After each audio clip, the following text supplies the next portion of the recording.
नमस्कार।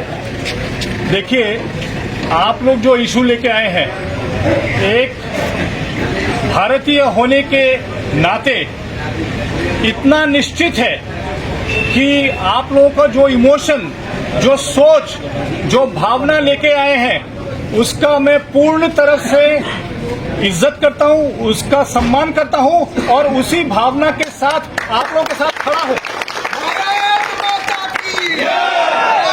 माता की जय श्री राम, जय श्री राम। तो इसी भावना के साथ न केवल मैं आपके साथ खड़ा हूं, आप लोगों के दो चार जो लीडरशिप टीम आई है उनकी भावनाओं के साथ खड़ा होके इसीलिए मैं नीचे आया हूं, आप लोगों को सांत्वना और आश्वासन देने के लिए कि जो आप समझते हैं उस देश के, उस प्रदेश के, बांग्लादेश के लोगों को अभी सर्व नहीं करना है, क्योंकि उन्होंने ना हमारा अपमान किया है, हमारे लोगों के साथ बहुत बुरा सलूक भी किया है।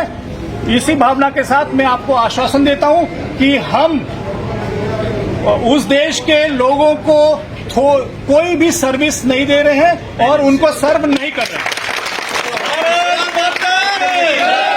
इसी में से खास आ नहीं रहे हैं और अभी कुछ दिनों से जो वहां गड़बड़ चल रही है उसको मद्देनजर रखकर हम लोग अभी उनको सर्विस देने से काफी दिन हो गया, बहुत दिन से ऐसा हमने एक्टिवली कुछ ऐसा नहीं किया जहां हमको वेलकम कर रहे हैं या उनको सर्व कर रहे हैं। और अभी क्योंकि ये भावनाएं बहुत जोर पकड़ रही है, इसके साथ हम खड़े हैं और इसके आगे नहीं भी होगा। कितने दिन के लिए बंद कर रहे हैं? कुछ ऐसा कुछ हम अभी कब से बंद कर रहे हैं आपने? ये बंद है, काफी दिन अभी बंद है और आप लोगों को आश्वासन देने के लिए खड़े, अभी वैसे भी बंद है। तो अभी कोई आईएलएस का क्या डिसीजन क्या लिया गया है आज बांग्लादेशी पेशेंट को लेकर? देखो, हेल्थ और पेशेंट इन भावना से अभी इमीडिएटली कुछ होता है, लेकिन ये बात निश्चित है कि बांग्लादेश का कोई भी पेशेंट वो ऐसे ही वॉक इन नहीं कर सकता, उसका बहुत प्रोसेस होता है। वो वहाँ के हाई कमीशन से साइन होता है, यहाँ पेपर वर्क होता है, तो बिना समझबूझ के कोई भी अंदर नहीं आ सकता। तो इसलिए हमने वो वाला जो हमारा डेस्क है उसी को हमने बंद कर दिया है। इसका मतलब ये है उनको कोई भी सर्विस नहीं मिलेगी। यहाँ पर जो बांग्लादेशी का जो डेस्क था वो क्या अभी बंद है? बंद है। बंद है। इमरजेंसी पेशेंट तो आपने जिस प्रोसेस बताया उस प्रोसेस से आ रहा है, और जो नॉर्मल पेशेंट है ओटीपी में वो तो आते हैं। अभी हम किसी को सर्व नहीं करेंगे, टोटली बंद है। हेल्प डेस्क आज से कब तक धन्यवाद, थैंक यू वेरी मच। आपका শুধু আমরাই ভারতবাসী হিসেবে এসেছি এরকম নয়, আপনারা যারা রিপোর্টার আছেন আপনারাও ভারতবাসী হিসেবে এসেছেন, আমি তা মনে করি। আপনারা জানেন বর্তমান যে অবস্থা বাংলাদেশে চলছে, বাংলাদেশ ইস্যু নিয়ে আমরা আরেকটা দেশ কেন কথা বলছি তারও একটা ভিত্তি রয়েছে। আমাদের যারা পূর্বপুরুষ, আমাদের 7 পুরুষের রক্ত এবং মাটি বাংলাদেশে রয়েছে, নিশ্চিহ্ন হয়ে ওখান থেকে আমরা এখানে এসেছি। যাই এখনের যা পরিস্থিতি চলছে সেই পরিস্থিতিতে আমরা বাংলাদেশ ইস্যু নিয়ে কোনো কথা বলছিলাম না। ওদের সরকার পরিবর্তন, ওদের দেশের ইস্যু, ওনারা আমাদের সনাতনী ভাইদের উপর আক্রমণ করছেন, বিভিন্ন ধরনের ঘটনা সবাই জানছেন এবং মিডিয়াতে প্রতিনিয়তই আসছে এই ধরনের ঘটনা। তারপর একটা রিসেন্ট যে ইস্যু আমাদের চোখে পড়ছে এবং আমাদের মনে ব্যথিত করে সেই ধরনের একটা ঘটনা, আমাদের যে জাতীয় পতাকা, সেই পতাকার উপরে ওরা রোজ পথ চলা করছে, ওদের ছোট ছোট শিশু থেকে সবাইকে ট্রেন করা হচ্ছে এবং অ্যাগ্রেসিভ মৌলবাদী যেই সংগঠনগুলো ওদের যে বক্তব্য যা ইউটিউবে ফেসবুকে আমরা দেখতে পাচ্ছি, আমরা এর ধিক্কার জানাই।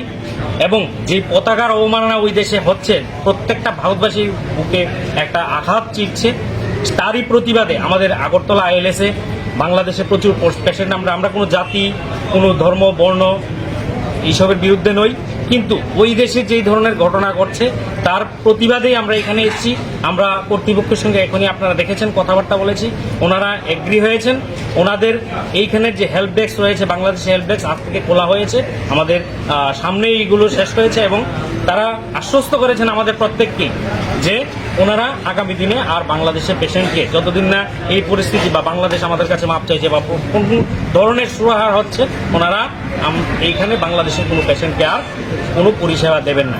ওই দেশে আমাদের অবমাননা হচ্ছে, এই দেশে আমরা এদের পরিষেবা দেবো, এটা তো হতে পারে না, এটা কোনোভাবেই কাম্য নয়। এবং আমরা ভারতবাসী হিসেবে, আমরা আগরতলার বুক থেকে ভারতবাসী হিসেবে ভারতবর্ষের প্রতিটি নাগরিককে, প্রতিটি হাসপাতাল, প্রতিটি এডুকেশনাল ইনস্টিটিউশনকে আমরা অনুরোধ করছি, আপনাদের এইখানে যদি কোনো বাংলাদেশি থেকে থাকে বা বাংলাদেশিদের যদি আপনারা কোনো পরিষেবা দিয়ে থাকেন, অতি সত্বর এগুলো বন্ধ করুন। আমাদের পক্ষ থেকে এটা বিনম্র অনুরোধ রইল। আইএলএস এর মতো আজকে আমরা যেই ইনিশিয়েটিভ নিয়েছি, বিভিন্ন স্তরে যারা ভারতীয় রয়েছে, যাদের বুকের মধ্যে সে ভারতের রক্ত রয়েছে, যারা ভারতীয় বোধ রয়েছে, তারা আপনারা সামনে এগিয়ে আসুন এবং এইগুলোকে নিয়ে কথা বলুন। এদেরকে একদম ছাড় দেওয়া যাবে না।